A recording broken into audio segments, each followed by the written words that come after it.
Je tiens tout d'abord à vous renouveler mes remerciements pour la confiance que vous avez bien voulu porter à ma personne en m'élisant dès le premier tour président de la République de Guinée. Beaucoup d'entre vous ont voté pour moi parce qu'ils sont militants de l'UFDG, d'autres en suivant les consignes des partis membres de l'Alliance nationale pour l'alternance et la démocratie, mais beaucoup d'autres parce que vous voulez l'alternance et vous êtes contre le troisième mandat.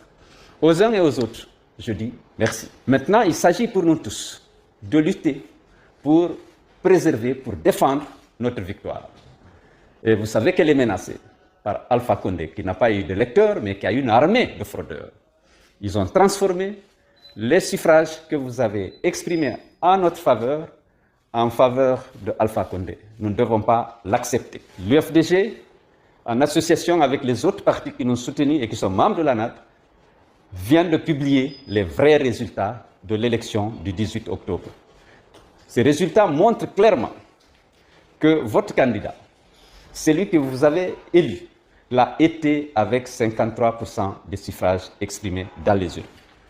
Il faut maintenant que nous nous mobilisions pour défendre cette victoire. Vous vous battez déjà de façon héroïque à Conakry et à l'intérieur du pays.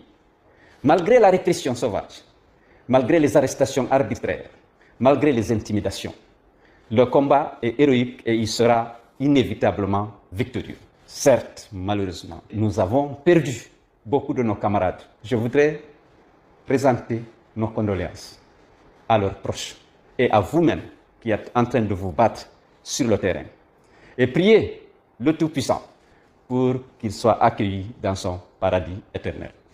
Nous devons être dignes de leur sacrifice en continuant le combat jusqu'à la victoire finale. Cette victoire, elle est inévitable. Mais serrons les rangs, continuons le combat. Je voudrais saisir cette opportunité pour appeler nos compatriotes, membres des forces de défense et de sécurité, pour qu'ils fassent preuve de retenue, qu'ils se rappellent que leur mission, c'est de protéger les Guinéens, tous les Guinéens, quelle que soit leur appartenance politique.